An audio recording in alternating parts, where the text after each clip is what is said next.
Today, we're taking a closer look at emerging markets and the impact of the Federal Reserve's current rate-cutting cycle, a development with potential implications for global investors. We'll explore where the most compelling opportunities are within emerging markets, equities, and fixed income, and we'll take a look at key risks to keep in mind as you navigate this dynamic landscape. All that and a whole lot more on UBS Trending.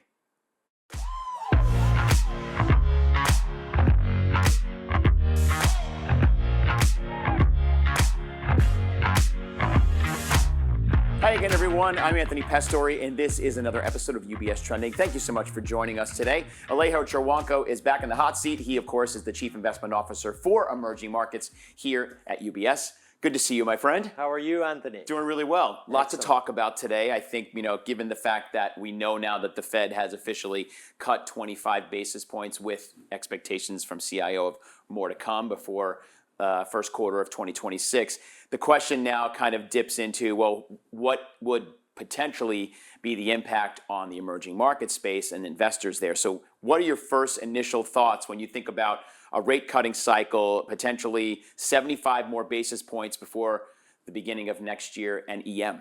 That's right. So look, Anthony, I teach a class at Columbia University about the evolution of capital markets in emerging markets. And we spend a lot of time trying to gauge what drives capital flows into and out of developing economies. We look at the investment theory that argues it's liquidity cycles in the developed world, the Fed cutting that triggers capital flows into EM and vice versa.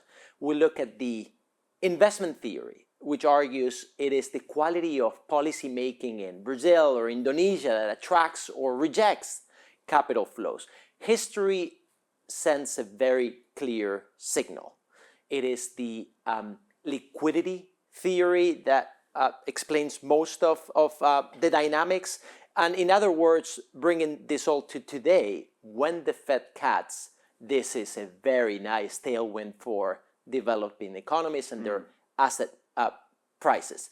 If you look at the rate cutting cycles by the Fed over the last 25 years, EM has done well in just about all of them, particularly in those cases when the US does not face a crisis or recession. We seem to be in one of this today. Okay, that's a good way to start. And the liquidity theory, really makes sense in the context of the conversation. And historically speaking, as you said, EM and other risk assets typically do well in a rate cutting cycle. So where do you see now, I want to break it down with you. We've got the equity side of the story, there's fixed income, there's currencies. On the equity side, for EM equities, what's the compelling story there? Is this also a good time, opportunity-wise, for investors of EM equities?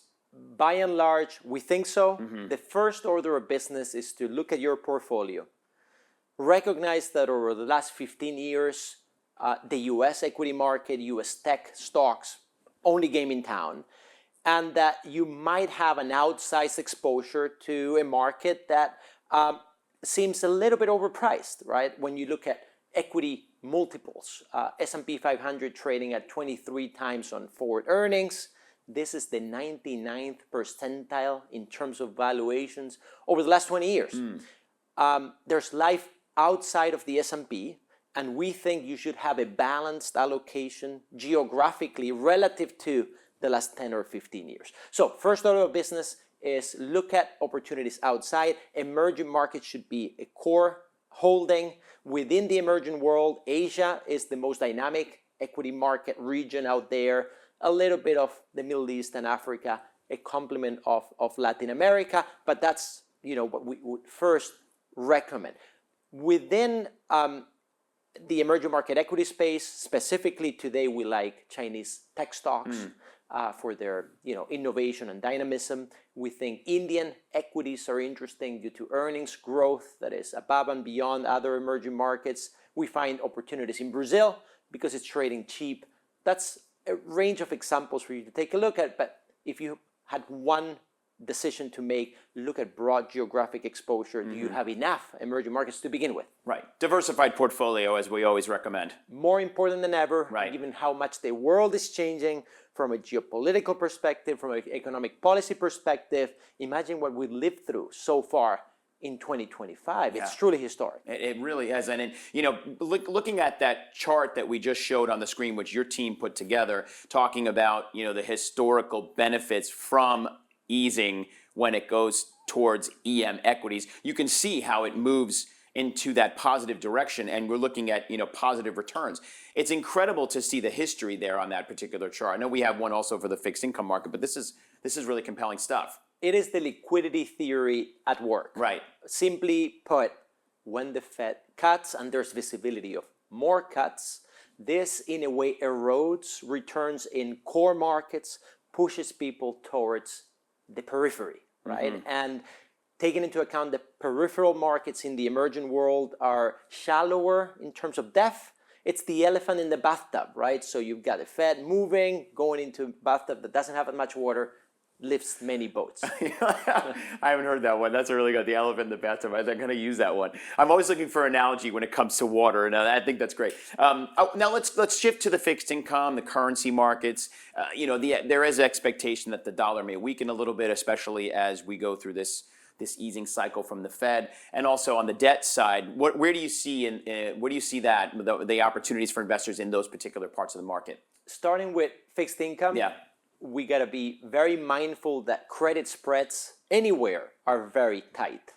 Investment grade in the US, credit spreads 25, 27-year lows, something similar in the high yield space, and emerging markets are no exception. Mm-hmm. You're not getting compensated for credit risk as much. Now, yield levels are quite interesting. In emerging markets, you can benefit from overall interest rates in US dollars in the order of 7%. This is fairly interesting, we think. Taking into account that the world is changing, the lines between developed and emerging markets are blurring, and that if you factually analyze the health of balance sheets, sovereign balance sheets, in many emerging markets, they're healthier than in many developed markets. Look at what's going on with fiscal dynamics out of France or the UK, to some extent in Japan, or even in the United States, right? And compare that with fiscal dynamics in other countries such as Chile or Peru or India. You could argue that the health of sovereign balance sheets in many emerging markets are better than in some developed markets.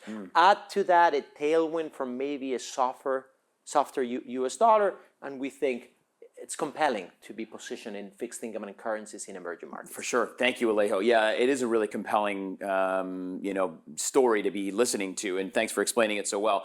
And just before we go, because we always want to make sure that investors are considering any risks. Obviously, there's risks in any investment, but particularly within this story, what are the potential risks that you see there when it comes to the changes that we're seeing and what's happening in the EM side? Well, we're talking about the Fed cutting. What if the Fed doesn't cut anymore? Okay, right. There's a risk, right? Of course, and that might be related to inflationary dynamics in the United States. If they surprise to the upside and the Fed committee decides it's not time to cut anymore, that in a way just cuts short the story that we're discussing. Also, you should consider a scenario in which activity in the US, in Europe, in the world slows down meaningfully, maybe related to policy uncertainty everywhere, geopolitical uncertainty anywhere. This is not an environment that is conducive of good performance of risk assets, let alone emerging markets. Mm-hmm. So I would be following very closely inflationary dynamics, particularly in the US, and growth dynamics globally. I think those two things could, in a way, cut the story short. Okay, but if things are going the way that we're thinking they're going to go with the Fed and obviously with the inflation data, it is historically, as you said, a good boost for EM in this particular type of cycle. Our baseline, we got 25 basis points cut by the Fed last week. We're getting 3 more by the end of first quarter 2026. This should be supportive. And CIO doesn't expect a recession either, correct? That's not our base case. Always possible, not a baseline scenario. Right. Okay. Alejo, thank you very much. Good to see you. Thanks for having me. Great stuff. Again, Alejo Trawanko from the Chief Investment Office. And for more information from Alejo and his team and the rest of the CIO, make sure that you are visiting our Insights website at ubs.com/views. Plus, you can follow UBS on all the social media platforms like LinkedIn and Facebook. Plus, we are on Instagram. You can check us out at UBS Trending. Lots of great studios content in short form for you to take a look at. And as always, if you have questions about what Alejo and I spoke about today, make sure that you're reaching out to your financial advisor. Until next time, I'm Anthony Pastore. We wish you a great rest of your day, and remember to keep your eyes on what's trending. See you soon, everybody.